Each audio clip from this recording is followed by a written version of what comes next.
ਮੌਲਵੀ ਨਮਾਜ਼ ਪੜ੍ਹਾਉਣ ਤੋਂ ਬਾਅਦ ਵਿਹਲੇ ਹੁੰਦੇ ਨੇ, ਕੰਮ ਸ਼ਮ ਉਹਨਾਂ ਨੂੰ ਕੋਈ ਨਹੀਂ ਹੁੰਦਾ।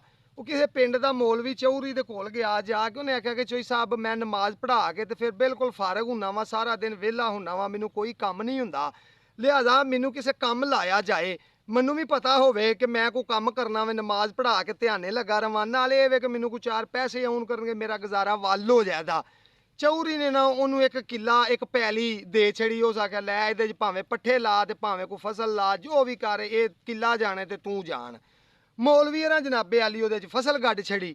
ਲੋ ਜੀ ਉਹ ਫਸਲ ਜਿਸ ਵੇਲੇ ਥੋੜੀ ਜੀ ਉਤਾਂ ਹੋਈ ਨਾ, ਉੱਥੇ ਇੱਕ ਖੋਤਾ ਆ ਜਾਵੇ ਕਰੇ ਰੋਜ਼, ਉਹ ਫਸਲ ਚਰਦਾ ਚੁਰਦਾ ਇੱਧਰ ਉੱਧਰ ਲਗਾ ਫਿਰੇ ਵਿੱਚ।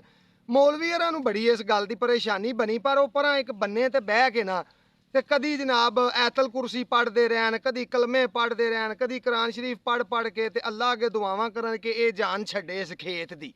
ਕਦੀ ਜਨਾਬ ਜਾ ਕੇ ਤੇ ਕੋਈ ਸਦਕਾ ਕਰਨ, ਕੋਈ ਮੁਰਗੀ ਦਾ ਸਦਕਾ ਕਰਨ, ਕਦੀ ਕੋਈ ਬੱਕਰੇ ਦਾ ਸਦਕਾ ਕਰਨ। ਬਸ ਜਿਸ ਵੇਲੇ ਆਉਂ ਨਾ ਖੋਤਾ ਆਉਂਦਿਆਂ ਨੂੰ ਨਾ ਉਸੇ ਪੈਲੀ ਦੇ ਵਿੱਚ ਹੀ ਵੜਿਆ ਹੋਵੇ। ਉਹ ਇੱਕ ਦਿਨ ਨਾ ਇੰਜੀ ਬੰਨੇ ਦੇ ਉੱਤੇ ਬੈਠੇ ਸਨ ਤੇ ਕੋਲੋਂ ਦੀ ਉਹ ਚੌਧਰੀ ਲੰਘਦਾ ਸੀ ਪਿਆ। ਉਸ ਵੇਖਿਆ, ਉਹਨੇ ਕਿਹਾ ਮੌਲਵੀ ਜੀ ਆਹ ਕੀ ਕਰਦੇ ਹੋ, ਪਰ ਤੁਸੀਂ ਕੋਲ ਬਹਿ ਰਹੇ ਹੋ ਤੇ ਖੋਤਾ ਫਸਲ ਉਜਾੜੀ ਆਉਂਦਾ ਵੇ।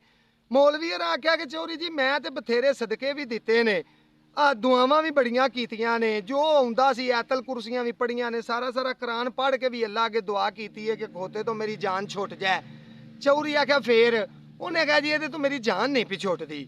ਚੌਧਰੀ ਦੇ ਹੱਥ 'ਚ ਸੋਟਾ ਸੀ, ਉਹ ਲੈ ਕੇ ਗਿਆ 5-7 ਖੋਤੇ ਦੀ ਕਾਂਡੇ 'ਚ ਮਾਰੇ। ਖੋਤਾ ਜਨਾਬੇ ਆਲੀ ਉੱਥੋਂ ਦੜੱਲੇ ਕੱਢ ਗਿਆ, ਨੱਸ ਗਿਆ।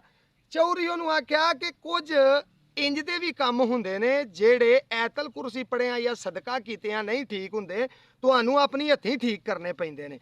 ਹੁਣ ਤੁਸੀਂ ਆਪ ਅੰਦਾਜ਼ਾ ਕਰ ਲਓ, ਵੇਖ ਲਵੋ ਕਿਹੜੇ ਖੋਤੇ ਨੇ ਜਿਹੜੇ ਫਸਲਾਂ ਤਬਾਹ ਕਰ ਗਏ ਨੇ, ਤੇ ਉਹਨਾਂ ਤੋਂ ਜਾਨ ਛੁਡਾਉਣ ਲਈ ਅਸਾਂ ਮੌਲਵੀ ਬਣਨਾ ਜਾਂ ਸੋਟੇ ਵਾਲਾ ਚੌਧਰੀ ਬਣ ਕੇ ਸੋਟਾ ਹੱਥ 'ਚ ਕਰਨਾ।